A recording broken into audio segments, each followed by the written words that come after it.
Australia's smallest, most recognised town was built in the mid-40s. Most importantly, it was built by a 77-year-old pensioner. In England, after the war, everything was rationed. The Poms had bugger all in the way of food and such, so Australia, being the good mates they are, helped out with a few supplies.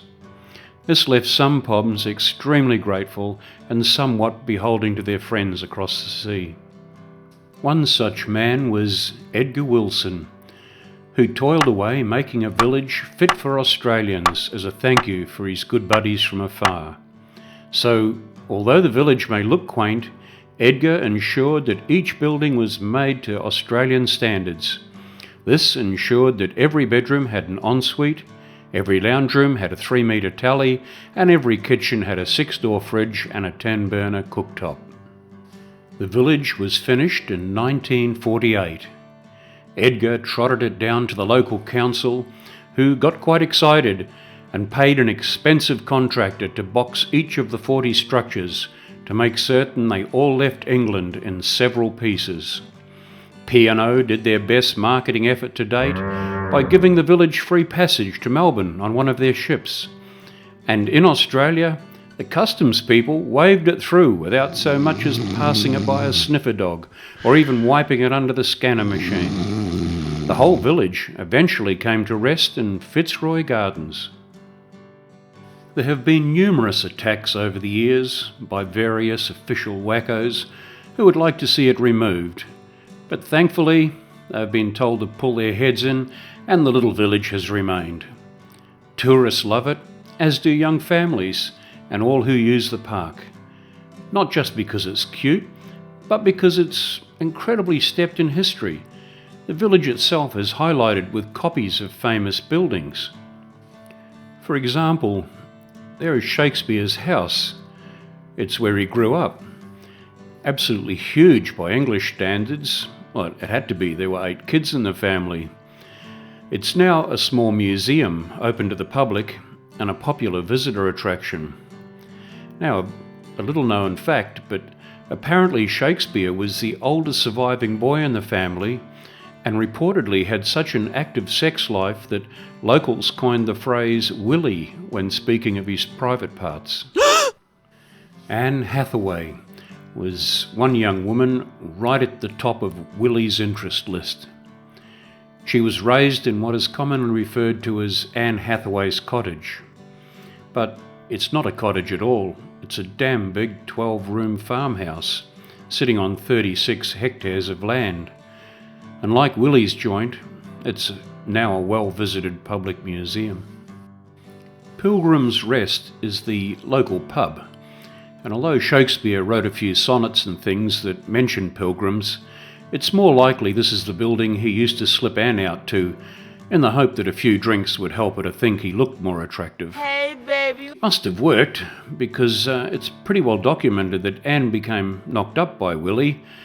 At the time he was only 18, and she was the ripe old age of 26, almost over the hill.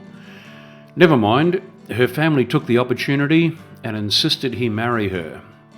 If you look closely at the rear of Pilgrim's Rest, you'll see where young Mr. Shakespeare carved the words, "Willie loves Annie."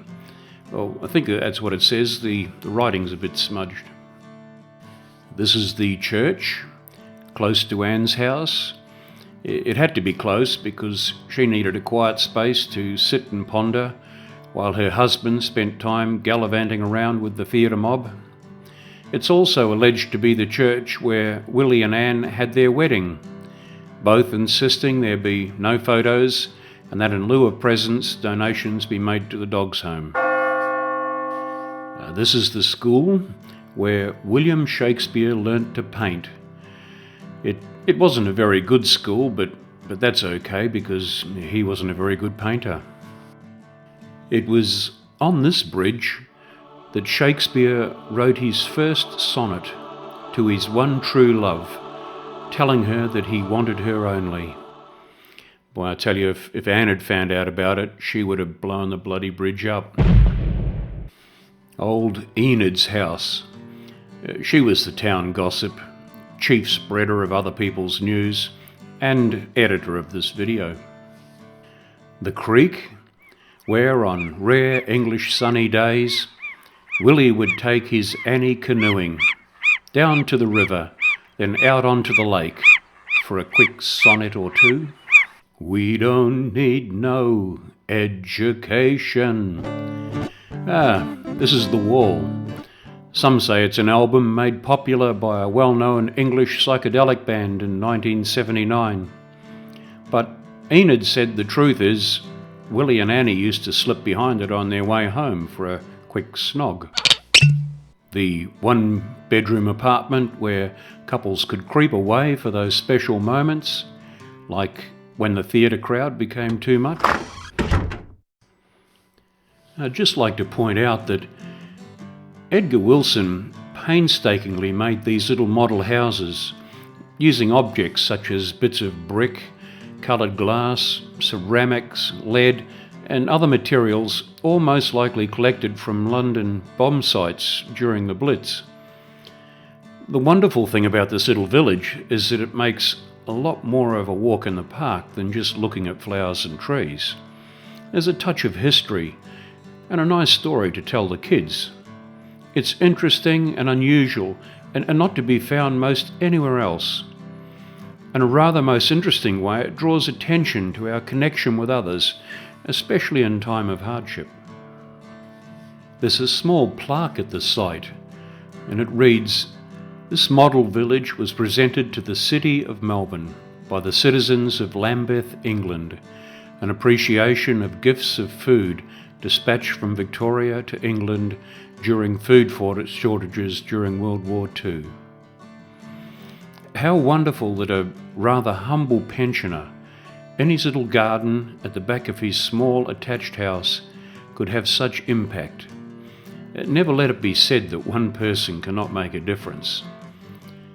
The little village is plonked right in the centre of one of Melbourne's most prestigious parks, Fitzroy Gardens. It quietly attracts people from all walks of life to this very old-fashioned oddness. So take some time one day, round up the family and go and have a look. It's a wonderful park, and this little village just makes it that much more special.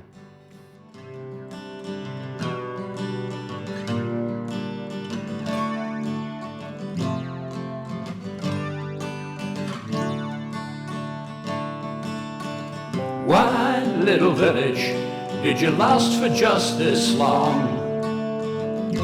When all things must change, and you continue onward as we play and sing this song. All things must change, saying, all things must change.